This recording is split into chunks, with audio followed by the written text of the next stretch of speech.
Hola, buenas noches y bienvenidos a este segundo programa desde Oslo, donde se está viviendo una jornada especial. Desde este espacio abierto transmito donde comenzó todo, con el concierto de los Niños por la Paz, donde todavía se siente la energía de la gente, como ven, la música, las familias y sobre todo la emoción de muchos venezolanos quienes desde temprano se reunieron aquí, conscientes de que hoy el mundo nos estaba mirando. Este ambiente lleno de esperanza y al mismo tiempo de una profunda memoria colectiva fue el preámbulo del momento que presenciamos después dentro del Ayuntamiento. Desde el balcón de prensa escuché uno de los discursos más contundentes que se han pronunciado sobre la realidad venezolana en un escenario internacional. Me refiero al mensaje del presidente del Comité Noruego del Nobel. Habló sin rodeos de nuestra tragedia, citó informes de Naciones Unidas y los calificó como lo que son, como crímenes de lesa humanidad. Pronunció una frase que retumbó incluso hasta aquí afuera, donde muchos seguían las transmisiones. Dijo, y citamos, esta es Venezuela hoy. Así trata el régimen a su propio pueblo. Noruega, tradicional mediador, dejó claro hoy que está cansado de la retórica sin resultados. Exigió democracia. Dijo que no puede haber paz sin democracia, que la democracia no es un lujo, sino la base de la convivencia. Y envió un mensaje directo al régimen: aceptar los resultados electorales y abrir paso a una transición pacífica. Así comenzamos el programa con sus palabras. This was grassroots mobilization, unlike any that Venezuelan and probably the world had ever seen. Ordinary citizens from all walks of life carrying out systematic, high-tech documentary work in an atmosphere of threats, surveillance, and violence. The efforts of this democracy movement, both before and after the election, were innovative and brave, peaceful and democratic. The opposition received international support when its leaders publicized the vote counts that were collected from the country's election districts, showing that the opposition had won by a clear margin. But the regime denied it all. It falsified the election result and clung to power violently. For the past year, Ms. Machado has had to live in hiding. Despite serious threats, she has remained in the country, an inspiration to millions. She is receiving the Nobel Peace Prize for 2025 for her tireless work promoting democratic rights of the people of Venezuela and for her struggle to achieve a peaceful and just transition from dictatorship to democracy. For a long, long time, the opposition in Venezuela has relied on democracy's toolbox to wage its peaceful civilian campaign. Over the years, Ms. Machado and her allies have had to adapt and change tactics. They've applied almost every democratic tool, from election boycotts when the system was too rotten, to participation when small openings in the process made it possible. They've tried dialogue, organization, mobilization, and extensive election documentation. Ms. Machado has appealed for international attention, support, and pressure, not for an invasion of Venezuela. She has urged people to stand up for their rights using peaceful, democratic means. Peace research shows it clearly. Widespread, non-violent mobilization is among the most effective methods of achieving political change in a dictatorship. When a population mobilizes and the international community exerts strong pressure and the security forces refrain from using violence against its population, a tipping point may arrive. As the leader of the democratic movement in Venezuela, María Corina Machado is one of the most extraordinary examples of civilian courage in recent Latin American history. This year's Nobel Peace Prize fulfills all three criteria stated in Alfred Nobel's will. First, the Venezuelan opposition has united political movements, civil organizations, and ordinary citizens in a pursuit of one goal: the restoration of democracy, pulling together diverse groups that previously opposed one another is the modern equivalent of what Alfred Nobel called holding peace congresses. Second, Venezuela's democracy movement has opposed the regime's militarization of society. The regime has armed thousands of groups, authorized paramilitary bands to commit abuses, and invited foreign military forces into the country, thereby accelerating the militarization. By documenting abuses and demanding accountability, the opposition seeks to strengthen civilian democratic authority and roll back the influence of weapons. This deprives criminals and regime-friendly militias of their arms and autonomy, and satisfies Nobel's criterion of seeking peace through disarmament. Third, true fraternity or fellowship, the kind Alfred Nobel envisaged, requires democracy. Only when people are able to choose their leaders and speak without fear can peace take root, whether inside a society or between countries. Democracy is the highest form of fellowship and the surest way to lasting peace. Therefore, here today, in this hall, with all the gravity that attends the Nobel Peace Prize and this annual ceremony, we will say what authoritarian's leader fear most. Your power is not permanent. Your violence will not prevail over people who rise and resist. Mr. Maduro, accept the election result and step down. Lay the foundation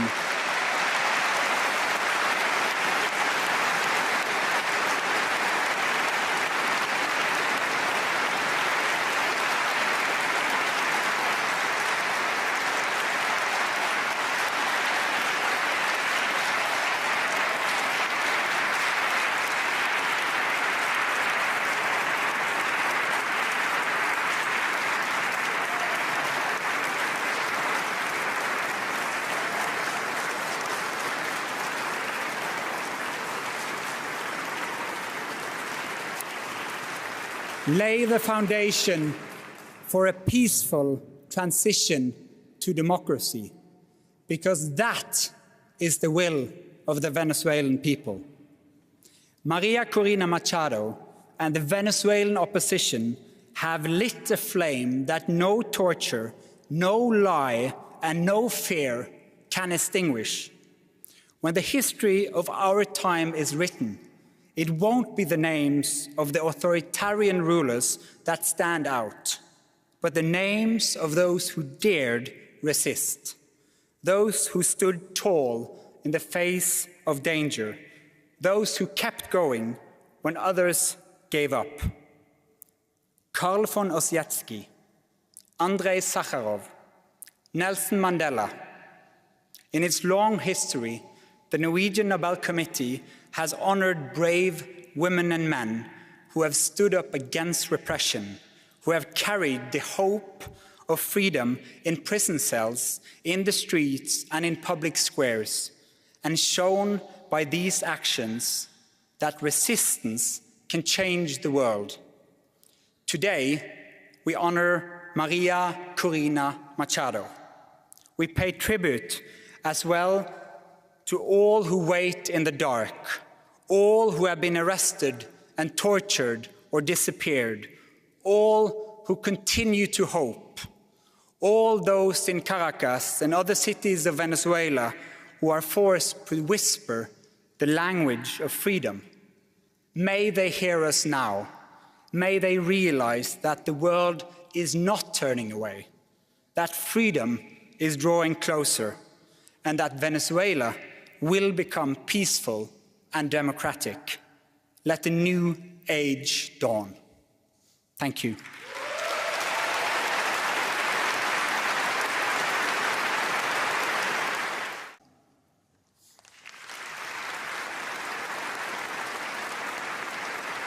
She steps forward to receive the award on behalf of her mother, who's unable to be with us in Oslo today.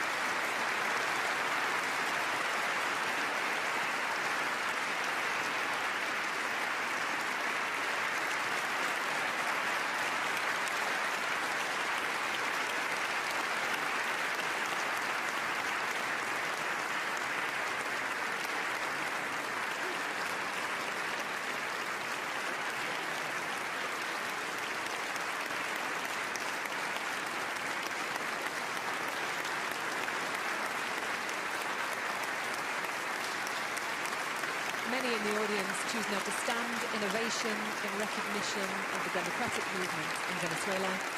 As photographers capture the moment, these pictures from this year's Peace Prize will be shared around the world.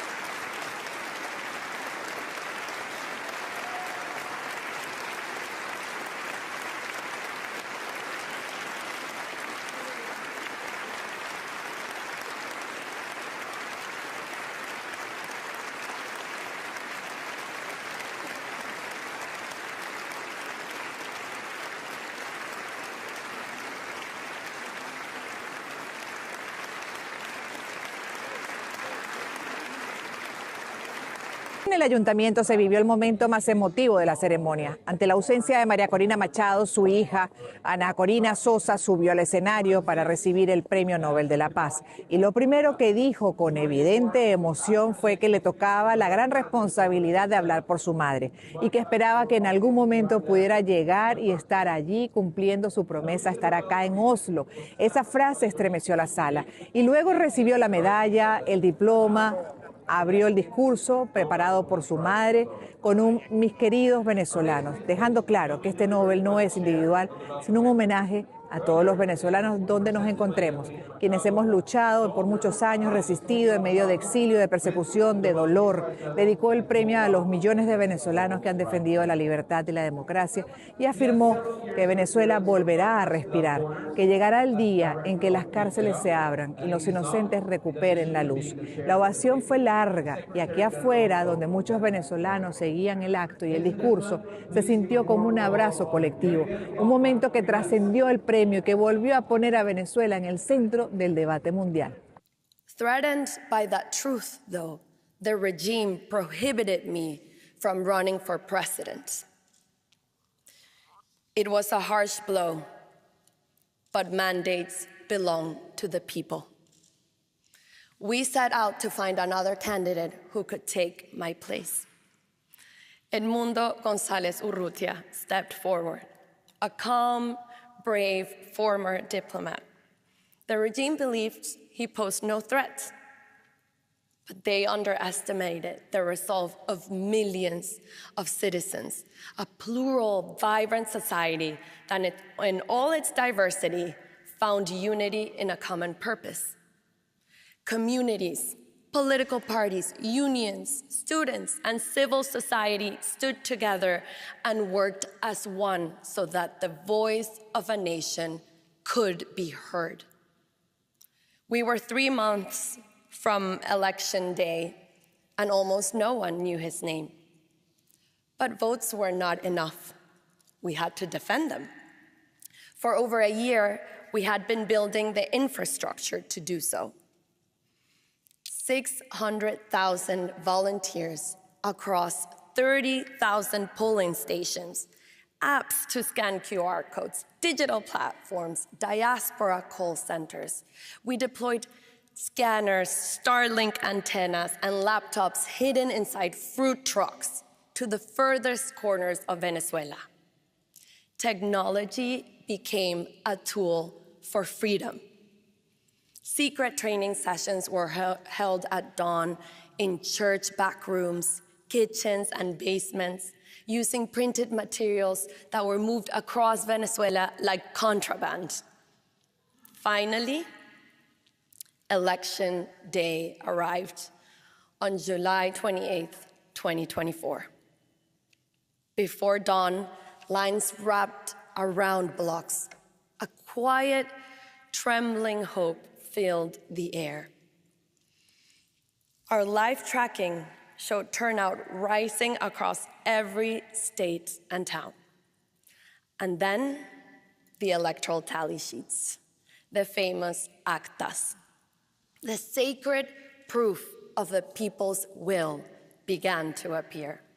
First by phone, then WhatsApp, then photographs, then scanned, and finally carried by hand, by mule, by canoe. They arrived from everywhere across Venezuela, an eruption of truth, because thousands of citizens risked their freedom to protect them. Confronted with our overwhelming victory, the regime issued a desperate order. Soldiers were to expel our volunteers from voting centers and block them from receiving the original tally sheets they were legally entitled to. But the soldiers disobeyed. Edmundo González Urrutia won with 67% of the vote in every state, city, and village.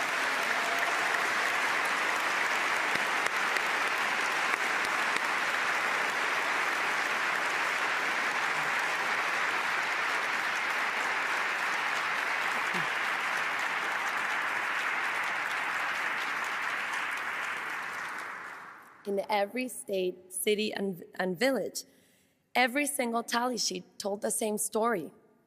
Within hours, they were digitized and published on a website for the world to see. But the dictatorship responded with terror. 2,500 people kidnapped, disappeared, tortured, homes marked, entire families taken as hostages.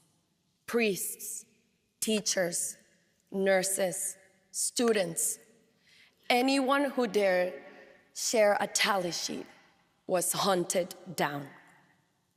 These are crimes against humanity, documented by the United Nations. State terrorism deployed to bury the will of the people.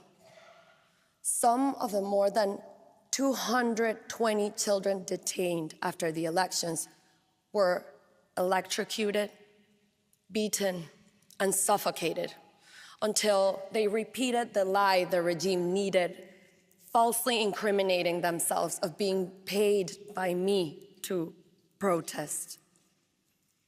Women and girls in prison are right now being forced into sexual slavery, made to endure abuse in exchange for a family visit, a meal, or the chance to take a bath. And yet, the Venezuelan people did not surrender. During the past 16 months in clandestinity, we have built new networks of civic pressure and disciplined disobedience, preparing for Venezuela's orderly transition to democracy. That is how we reach this day, a day carrying the echo of millions who stand at the threshold of freedom. This prize carries profound meaning. It reminds the world that democracy is essential to peace. And more than anything, what we Venezuelans can offer the world is the lesson forged through this long and difficult journey, that to have democracy, we must be willing to fight for freedom. And freedom is a choice that must be renewed every day, measured by our willingness and our courage to defend it. For this reason, the cause of Venezuela transcends our borders. A people who choose freedom to contribute not only to themselves, but to humanity. We attain freedom only when we refuse to turn our backs on ourselves, when we confront the truth directly, no matter how painful, when love for what truly matters in life gives us the strength to persevere and to prevail. Only through that inner alignment, that vital integrity, do we rise to meet our destiny. Only then do we become who we truly are, able to live a life worthy of being lived. Along this march to freedom, we gain profound certainties of the soul, truths that have given our lives a deeper meaning and prepared us to build a great future in peace. Therefore, peace is ultimately an act of love. This love has already set our future in motion. Venezuela will breathe again. We will open prison doors and watch thousands who were unjustly detained step into the warm sun, embraced at last by those who never stopped fighting for them. We will see grandmothers settle children on their laps to tell them stories not of distant forefathers, but of their own parents' courage. We will see our students debate ideas passionately and without fear, their voices rising freely at last. We will hug again, fall in love again, hear our streets fill with laughter and music again, and all the simple joys in the world that we have taken for granted will be ours.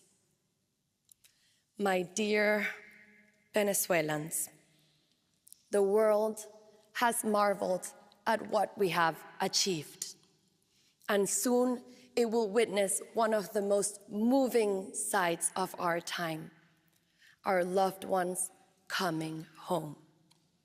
And I will stand again on the Simón Bolívar Bridge where I once cried the thousands who were leaving and welcome them back into the luminous life that awaits us.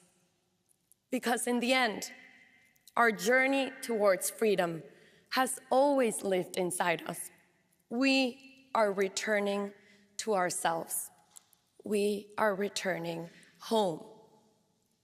Allow me to honor the heroes of this journey. Our political prisoners, the persecuted, their families, and all who defend human rights. Those who sheltered us, fed us, and risked everything to protect us. The journalists who refused silence, the artists who carried our voice, my exceptional team, my mentors, my fellow political and social activists, the leaders around the world who joined us and defended our cause. My 3 children, my adored father, my mother, my 3 sisters, my brave and loving husband, who've all supported me throughout my life. And above all, the millions of anonymous Venezuelans who risked their homes, their families, and their lives out of love. To them belongs this honor. To them belongs this day. To them belongs the future. Gracias.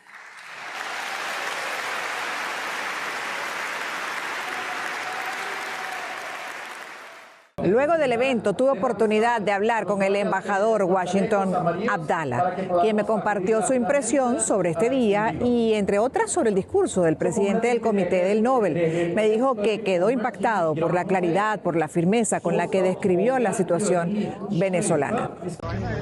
Embajador, ¿Qué piensa del evento y de las palabras, además, del presidente del comité y de la hija de María Corina? El presidente del comité me fascinó, me pareció hace mucho tiempo que no se ve una representación discursiva de esa naturaleza, una consistencia en materia de democracia y de libertad, con el grado de puntillosidad y representación de cada uno de los momentos.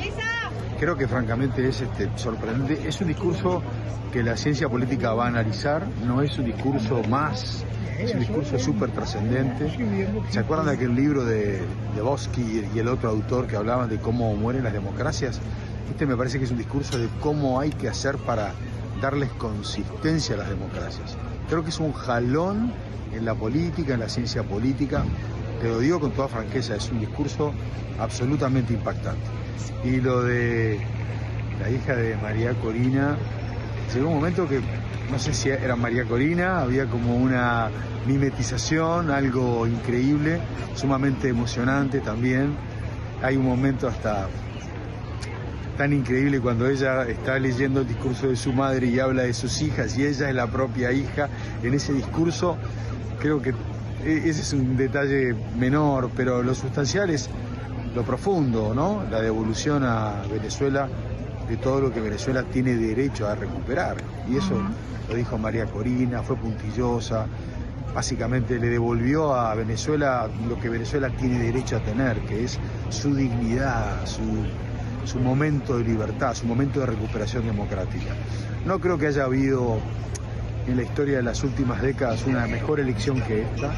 Estoy completamente emocionado, lloré mucho en el discurso, así que no voy a llorar más, simplemente eso.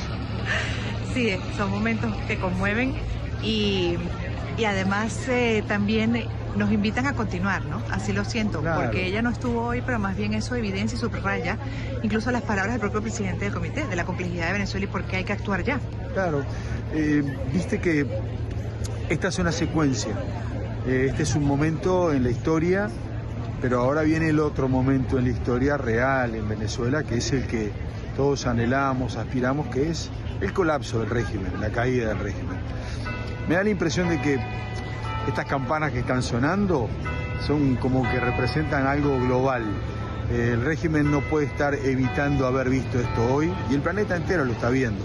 Así que yo creo que llega un punto en donde las cosas no dan más. Y bueno, esperemos que ese sea muy prontito, más temprano que tarde, en pocos días, en pocas semanas, en pocas horas. Ya es como una necesidad planetaria que Venezuela vuelva a ser libre. Esa es la realidad. Y así lo evidenció también el discurso del presidente del Nobel. Así lo vio. Claro, así. Disruptivo para lo que es Noruega. Claro, no esperás de un noruego eso. No esperás de un noruego tanta consistencia, tanta firmeza, tanta confrontación con una dictadura, ¿no? Porque en general han sido un pueblo muy elegante, muy inteligente, muy negociador. Yo sabés que creo que en el fondo también se deben haber sentido ofendidos de tanta buena fe que tuvieron a lo largo del tiempo.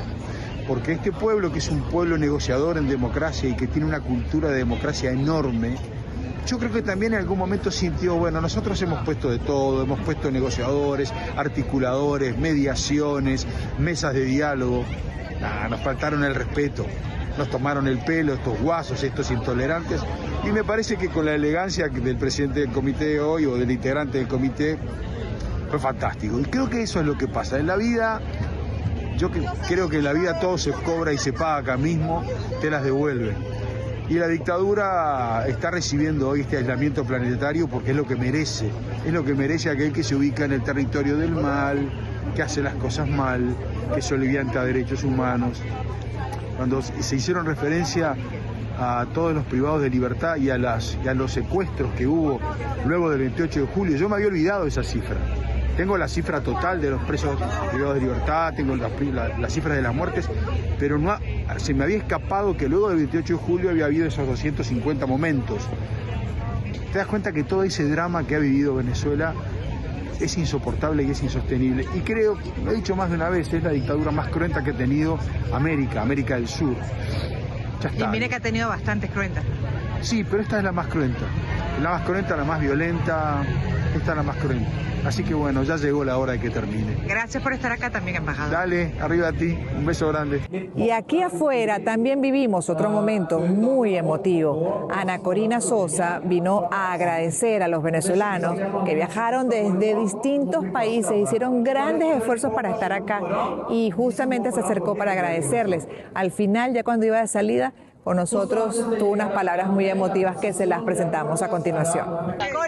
Gladys Rodríguez de TVB Network, para un solamente rapidito, sé que estás ocupada. No, ¿cómo estás? Pero gracias a ti por el discurso, por las palabras, wow, Sí, mejor representada tu las madre. palabras de mi mamá y fue duro, no les voy a mentir, fue duro decirlas por ella y que no sea ella que estuviera hablándole a los venezolanos, pero espero que nuestra historia como familia se hayan sentido representados todos, porque eso es lo que nos mueve, eso es lo que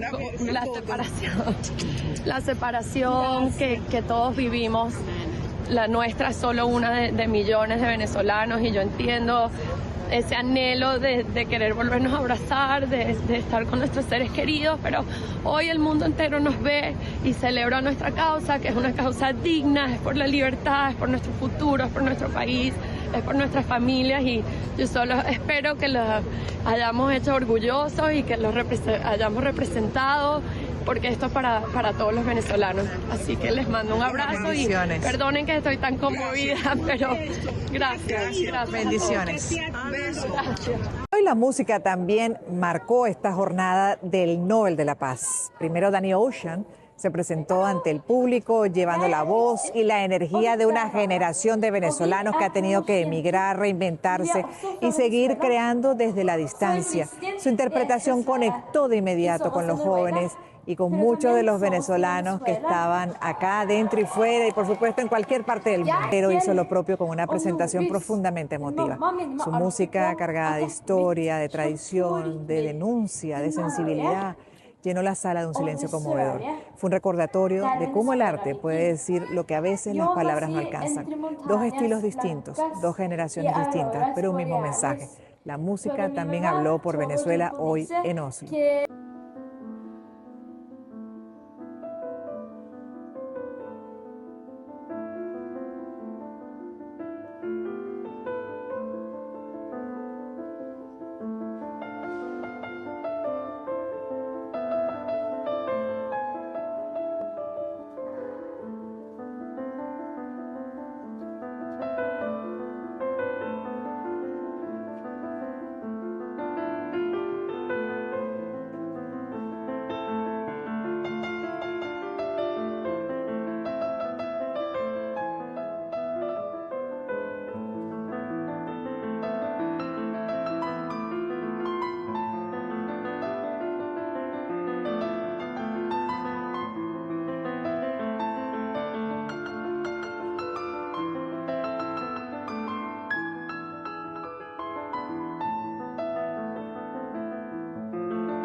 Ya comenzó la marcha de las antorchas. De hecho, en la agenda estaba previsto que esta marcha pase frente al Gran Hotel donde se aloja el ganador del Premio Nobel, en este caso María Corina, que todavía no ha llegado a Oslo. Estaba previsto que se asomara en el balcón y recibiera a las personas que están en este momento ya marchando con las antorchas, y es una tradición acá dentro de Oslo en la entrega de los Premios Nobel de la Paz. Aquí hay venezolanos, Hey, ¿cómo están? Miren esta belleza. Esto es un momento muy emotivo. Esto tiene un gran significado dentro del marco de la entrega del Premio Nobel de la Paz por la Paz. Y este año reconociendo el esfuerzo de la líder María Corina Machado y de los millones de venezolanos quienes conjuntamente con ella como líder efectivo pues hemos logrado avanzar, seguir avanzando en la causa por la libertad de Venezuela y en consecuencia también la paz y el bienestar general de todo el país. Luis, participas en la Marcha de las Antorchas.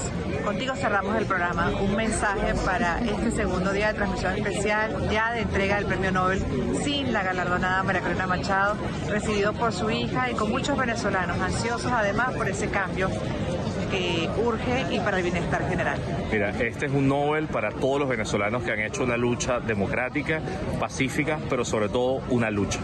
El asunto del deseo de cambio y organizarte para lograrlo es fundamental, sobre todo porque hay que reivindicar una y otra vez a las víctimas que han sufrido durante estos años, a los amigos que tenemos en prisión, a los amigos que tenemos desaparecidos, y por todo ello se levanta esta luz y por todos ellos hoy se denunció en Oslo lo que ocurre en Venezuela. Lo que ganamos hoy no solamente fue un premio, fue un cambio de narrativa y un cambio de abordaje de lo que pasa en Venezuela, y eso para mí es la mayor ganancia que nos estamos llevando los venezolanos de Noruega, porque vamos a seguir insistiendo hasta que caiga el muro de Berlín venezolano, y cuando eso se logre va a ser una fiesta gigante y acabamos de sumar una ciudad nueva que va a ser Oslo. Gracias. Con esta imagen poderosa, con esta frase que estamos millones de venezolanos dentro y fuera del país, despedimos el programa. Acá los dejo con imágenes de la marcha de las antorchas.